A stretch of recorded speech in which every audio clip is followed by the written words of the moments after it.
Good morning बच्चों। Mission शिक्षा संवाद के पढ़ाई से प्रतियोगिता तक जूनियर स्तर में अटल आवासीय विद्यालय प्रवेश परीक्षा के लिए विज्ञान के मॉडल पेपर के अंतर्गत आज हम आपके लिए कुछ प्रश्न लाए हैं। जिसका पहला प्रश्न है, भारत के राष्ट्रीय जल नीति में जल को किस प्रकार के संसाधन के रूप में माना गया है? आपके ऑप्शन हैं दुर्लभ एवं बहुमूल्य राज्य स्तर संसाधन, दुर्लभ संसाधन, बहुमूल्य संसाधन या फिर दुर्लभ एवं बहुमूल्य राष्ट्रीय संसाधन।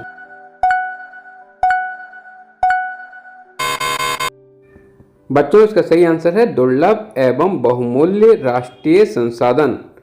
भारतीय जल नीति में जल को दुर्लभ और बहुमूल्य राष्ट्रीय संसाधन माना गया है। अगला प्रश्न आपका, भारत की जल नीति किस वर्ष बनाई गई है? किस वर्ष बनाई गई है? आपके ऑप्शन है 1975, 1947, 1987 या फिर 2014 में।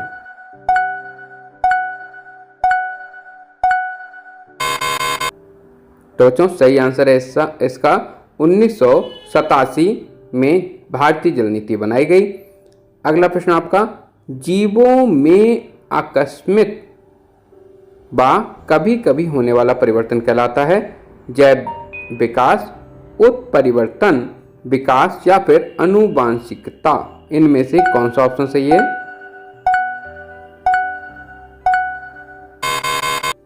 तो सही आंसर है इसका उत्परिवर्तन। जीवों में आकस्मिक या कभी कभार होने वाला परिवर्तन कहलाता है। अगला प्रश्न है आपका, मनुष्य की हड्डियां बनी होती हैं। मनुष्य की हड्डियां किसकी बनी होती हैं? कैल्शियम, फास्फोरस, उपरोक्त दोनों या फिर उपयुक्त में से कोई नहीं। मनुष्य की हड्डियां किस चीज़ की बनी होती हैं? ये प्रश्न है। ऑप्शन आपके कैल्शियम, फास्फोरस, दोनों या दोनों में से कोई नहीं। तो बच्चों, सही आंसर है उपयुक्त ए और बी दोनों, यानी कैल्शियम और फास्फोरस दोनों से ही हड्डियां बनी होती हैं। अगला प्रश्न है आपका, शहरों में वर्षा जल भूमि के अंदर कम प्रवेश कर पाता है। वर्षा होती है, उसका जल जो होता है भूमि के अंदर कम प्रवेश कर पाता है। क्यों? पेड़ों की कमी के कारण, कम वर्षा के कारण, प्रदूषण के कारण या फिर पक्के मकान और सड़कों के कारण।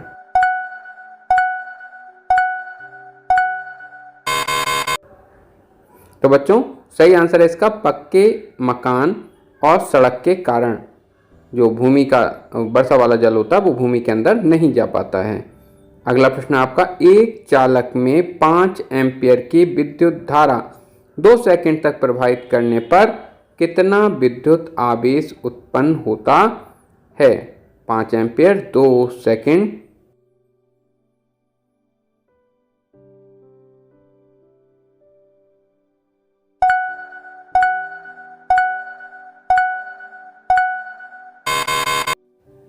इसका सही आंसर है 10 कूलाम, क्योंकि आवेश बराबर होता है धारा गुणा समय।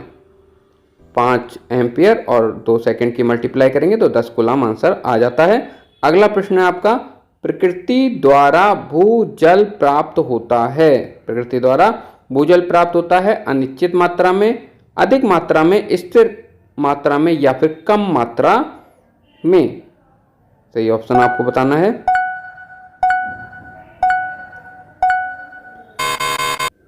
और बच्चों, इसका सही आंसर है कम मात्रा में। प्रकृति द्वारा भूजल हमें कम मात्रा में प्राप्त होता है।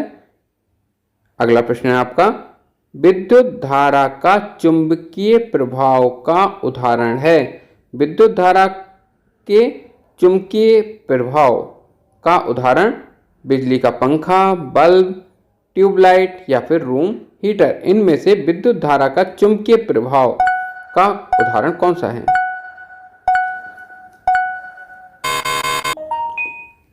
तो बच्चों, इसका सही आंसर है बिजली का पंखा। बिजली का पंखा विद्युत धारा के चुंबकीय प्रवाह का उदाहरण है। अगला प्रश्न है आपका, उत्पत्ति में भिन्न परंतु कार्य में समान अंग कहलाते हैं। उत्पत्ति में जो भिन्न हो लेकिन कार्य में समान हो, समान अंग, समवृत्त अंग, समजात अंग या फिर समवर्ती अंग? इनमें से कौन सा ऑप्शन सही है?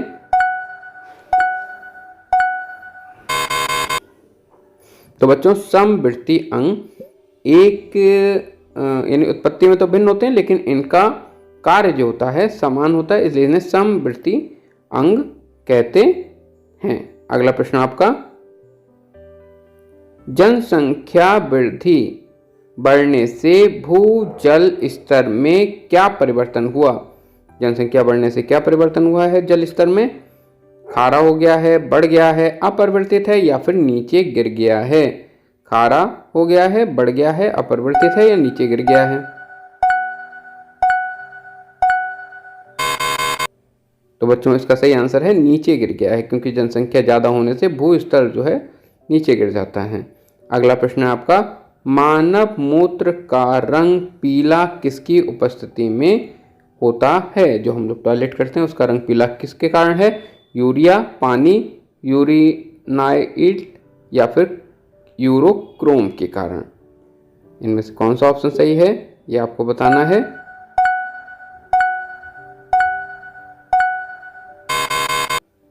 तो बच्चों सही आंसर है इसका यूरोक्रोम के कारण मानव मूत्र का रंग पीले रंग का होता है। अगला प्रश्न है आपका, हरी पत्तियों में बना भोजन स्थानांतरित होता है। पत्तियों में जो भोजन बनता है वो किसके कारण स्थानांतरित होता है? जाइलम, क्रेमिवियम, फ्लोएम या फिर उपयुक्त में से सभी के द्वारा? तो बच्चों सही आंसर है इसका फ्लोएम के द्वारा भोजन स्थानांतरित होता है। अगला प्रश्न आपका, कौन सा जीव निमेटोसिस्ट के द्वारा शिकार पकड़ता है? कौन सा जीव? ऑप्शन है अमीबा, पैरामीशियम, युगलिना या फिर हाइड्रा?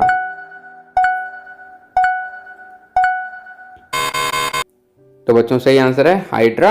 हाइड्रा जो होता है निमेटोसिस्ट के द्वारा अपना शिकार पकड़ता है। अगला प्रश्न है आपका, हाइड्रा प्रजनन करता है। हाइड्रा प्रजनन कैसे करता है? गैमेट्स से, मुकुलन से, जीवाणु से या बीजाणु से?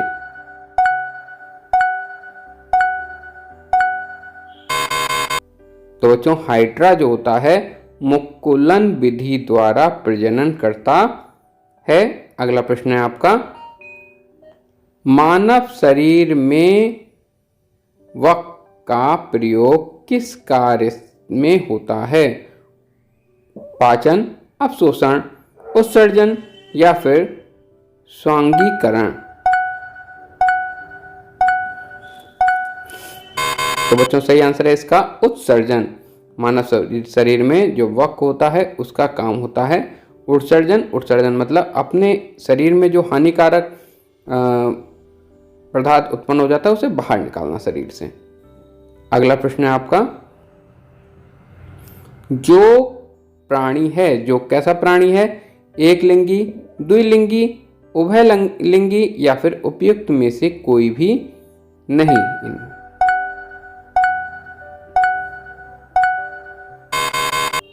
तो बच्चों सही आंसर है द्विलिंगी। जो प्राणी है वो द्विलिंगी प्राणी होता है। अगला प्रश्न है आपका, पौधों का मादा अंग कौन सा है? पुष्प, स्त्री केसर, पुकेसर या फिर परागकण? इनमें से कौन सा है? तो बच्चों सही आंसर है इसका स्त्री केसर जो है वो पौधे का मादा अंग होता है। अगला प्रश्न, ऐसे जीव जिनमें क्लोरोप्लास्ट होता है। क्लोरोप्लास्ट किन जीवों में होता है ये पूछा गया है आपसे? अमीबा, युगलिना, फफूंदी या फिर पैरामीशियम? इनमें से किस में क्लोरोप्लास्ट होता है?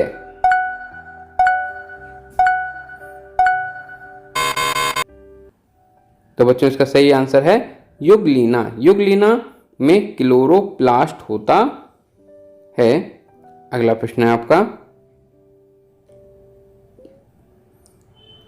निम्न में से किस में जीव पंख पाए जाते हैं? किस में जीव पंख पाए जाते हैं? पक्षी, मछली, मछली व पक्षी दोनों, या फिर उपयुक्त में से कोई भी नहीं। इनमें से किस में पंख पाए जाते हैं?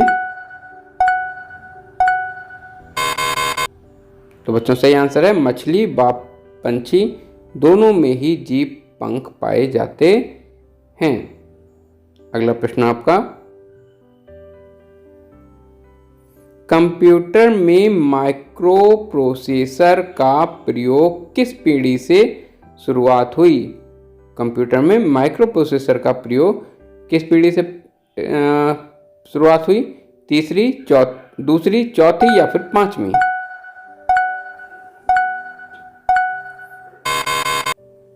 तो बच्चों सही आंसर है इसका चौथी पीढ़ी से।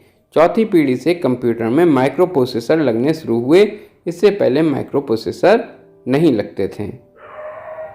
अगला प्रश्न है आपका, गूगल क्रोम होता है। गूगल क्रोम क्या होता है?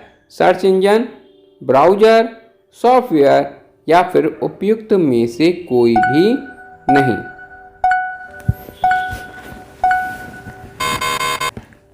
तो बच्चों सही आंसर है इसका ब्राउजर। गूगल क्रोम जो है वो एक ब्राउजर है। अगला प्रश्न आपका, कंप्यूटर केवल समझता है, कंप्यूटर क्या समझता है? अंकों वाले कोडों को, शब्दों वाले कोडों को, दोनों को, या फिर उपयुक्त में से कोई भी नहीं। कंप्यूटर इनमें से क्या समझता है? अंकों वाले कोड को, शब्दों वाले कोड को, दोनों को, या फिर इनमें से कोई भी नहीं।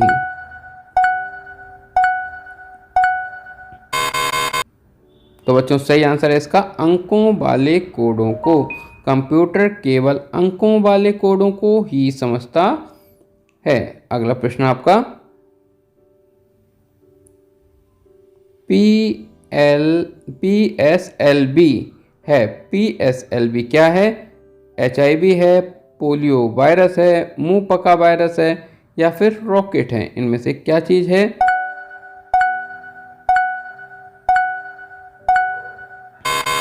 तो बच्चों यह एक रॉकेट है। PSLV एक रॉकेट है जिससे प्रक्षेपास्त्र अंतरिक्ष में भेजे जाते हैं। अगला प्रश्न है आपका, यूटिलिटी सॉफ्टवेयर का प्रयोग हम कंप्यूटर में करते हैं। यूटिलिटी सॉफ्टवेयर का प्रयोग हम कंप्यूटर में क्यों करते हैं? कंप्यूटर को शुरू करने के लिए, वायरस को निकालने के लिए, कंप्यूटर को बंद करने के लिए, या फिर उपयुक्त में से कोई भी नहीं। Utility software. तो बच्चों सही आंसर है इसका वायरस को निकालने के लिए। वायरस को निकालने के लिए हम यूटिलिटी सॉफ्टवेयर का प्रयोग करते हैं। अगला प्रश्न है आपका, किसी कंप्यूटर प्रोग्राम में कितनी तरह की भाषाओं का प्रयोग होता है? किसी कंप्यूटर प्रोग्राम में कितनी प्रकार की भाषाओं का प्रयोग होता है? एक तरह की, तीन तरह की, दो तरह की, या फिर उपयुक्त में से कोई भी नहीं।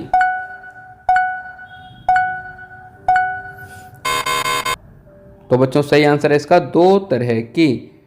कंप्यूटर में दो तरह की भाषाओं का योग होता है। अगला प्रश्न है आपका, कई आहार श्रृंखला आपस में उलझ जाती हैं। कई आहार श्रृंखला आपस में उलझ जाती हैं। आहार जाल में, पारिस्थितिक तंत्र में, जंगल में, या फिर समुद्र में?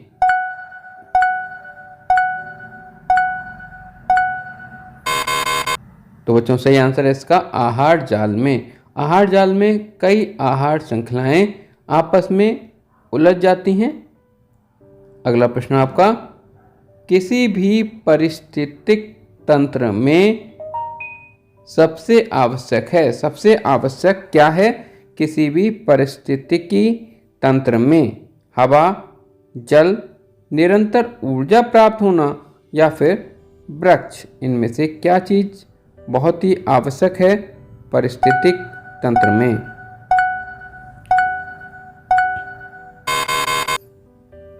निरंतर ऊर्जा प्राप्त होना। निरंतर ऊर्जा प्राप्त होना ये हम पारिस्थितिक तंत्र के लिए बहुत ही आवश्यक है। अगला प्रश्न आपका, गैसों के अलावा वायुमंडल में पाया जाता है जलवाष्प, धूल के कण, जल वाष्प व धूल के कण दोनों, या फिर हवा।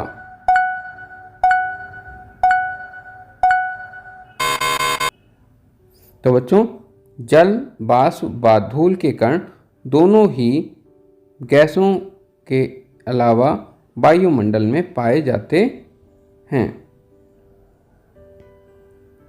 अगला प्रश्न आपका, सीसा मिश्रित पेट्रोल जलाने से होता है ध्वनि प्रदूषण, ऊर्जा क्षय, वायु प्रदूषण, उपयुक्त में से कोई नहीं।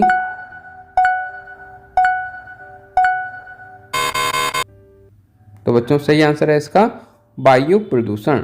सीसा मिश्रित पेट्रोल जलाने से वायु प्रदूषण होता है। परावैंगनी किरणों के कारण फैलने वाला रोग। परावैंगनी किरणों के कारण फैलने वाला रोग, एलर्जी, एड्स, दमा या फिर कैंसर, इनमें से कौन सा रोग ऐसा है जो परावैंगनी किरणों के कारण फैलता है? तो बच्चों सही आंसर है इसका कैंसर। कैंसर जो होता है परावैंगनी किरणों के कारण फैलने वाला रोग है। अगला प्रश्न आपका, जिन स्थानों पर वर्षा अधिक मात्रा में होती है वहाँ की जलवायु होती है, कैसी जलवायु होती है वहाँ की? शुष्क, नम और आर्द्र, या फिर उपयुक्त सभी।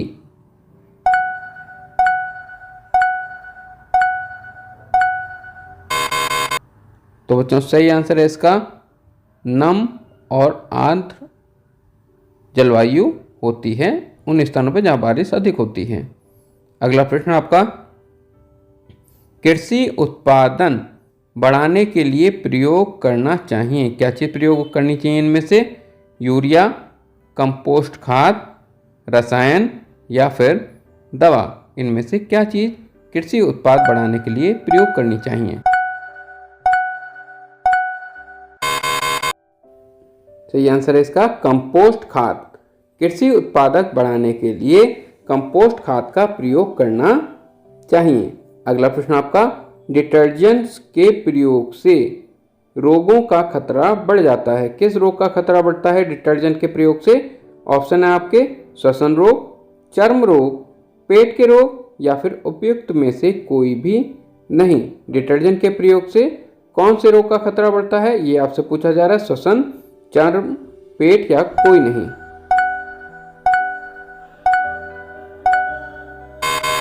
तो बच्चों सही आंसर है इसका चर्म रोगों का खतरा डिटर्जेंट के प्रयोग से बढ़ जाता है। अगला प्रश्न है आपका, भूमि को परत दर परत खोदने से प्राप्त होता है पेट्रोलियम, फल या उपयुक्त में से सभी। जमीन की परत को खोदने पर क्या प्राप्त होता है?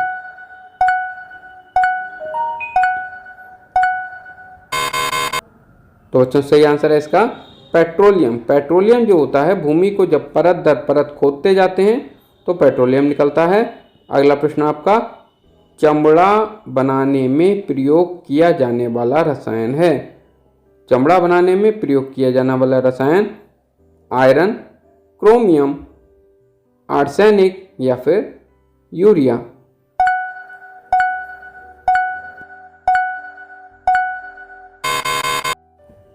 तो बच्चों इसका सही आंसर है क्रोमियम। क्रोमियम चमड़ा बनाने में प्रयोग किए जाने वाला रसायन है। तो बच्चों आज की प्रश्नोत्तरी इतने ही, फिर मिलेंगे एक अन्य वीडियो के साथ। तब तक के लिए धन्यवाद।